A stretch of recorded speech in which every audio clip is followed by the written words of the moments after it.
தூத்துக்குடி விமான நிலையத்தில் புதிய முனைய கட்டிடம் பார்வையிட்டார் பிரதமர் மோடி. தமிழகத்தின் வளர்ச்சிக்கு பல்வேறு திட்டங்கள் அர்ப்பணிப்பு. தூத்துக்குடியில் பிரதமர் மோடி பேச்சு. தமிழ் அருமையான மொழி. மத்திய அமைச்சர் ராம்மோகன் நாயுடு தமிழில் பேச்சு.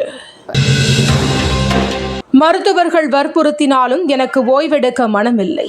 தமிழக முதல்வர் மு.க. ஸ்டாலின் உருக்கம். பிரதமர் மோடியை OPS சந்திப்பாரா என தெரியாது. நயினார் நாகேந்திரன் பேட்டி. எடப்பாடி பழனிசாமி கேட்கும் கேள்விகளுக்கு திமுகவால் பதில் கொடுக்க முடியவில்லை.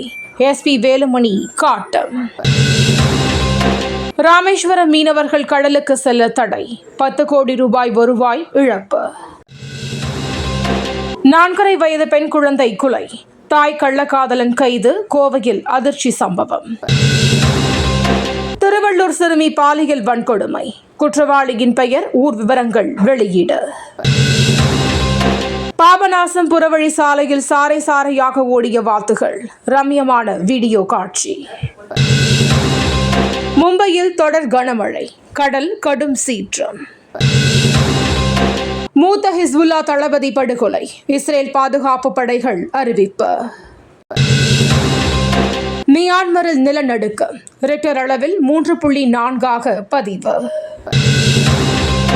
ஈரான் நீதிமன்ற கட்டடம் மீது துப்பாக்கிச்சூடு தாக்குதல். 6 பேர் உயிரிழப்பு. சென்னை, செங்கல்பட்டு மாவட்டங்களில் இன்று மழைக்கு வாய்ப்பு. வானிலை மையம் தகவல். தினந்தோறும் காலை தலைப்புச் செய்திகளை உடனுக்குடன் தெரிந்து கொள்ள வணக்கம் இந்தியா நியூஸுடன் இணைந்திருங்கள்.